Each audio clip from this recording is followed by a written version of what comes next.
தேவரே சகலத்தை செய்ய வல்லவர். நீ செய்ய நினைத்தது தடைபடாது.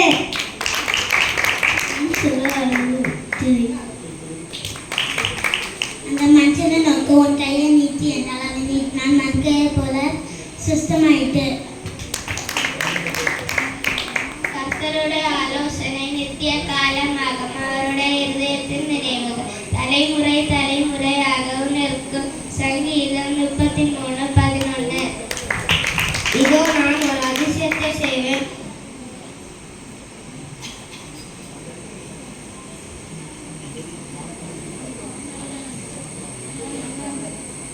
ஏசாயா 29:14.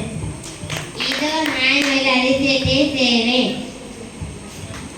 நீங்கள் உலகத்துக்கு வெளிச்சமாய் இருக்கிறீர்கள். மலை மேல் இருக்கிற பட்டணம் மறைந்திருக்க மாட்டாது. அந்தபடி அவர்கள் செய்து தங்கள் மலை கிழிந்து போகத்தக்கதாக மீதியான நீங்களே பிடித்தார்கள். வைத்து உனக்கு ஆலோசனை சொல்லுவேன். சங்கீதம் 32:8. கர்த்தருக்கு பயந்தவர்களுக்காகவும் அவருடைய நாமத்தை தியானிக்கிறவர்களுக்காகவும் ஞாபக புஸ்தகம் ஒன்று அவருக்கு முன்பாக எழுதப்பட்டிருக்கிறது.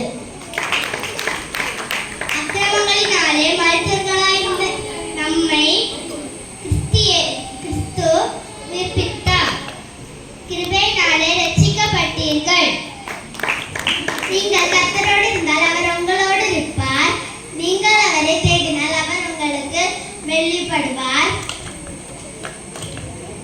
நீங்கள் அவரை விட்டு விடுவீர்களே ஆயில் அவர் உங்களை விட்டு விடுவார்.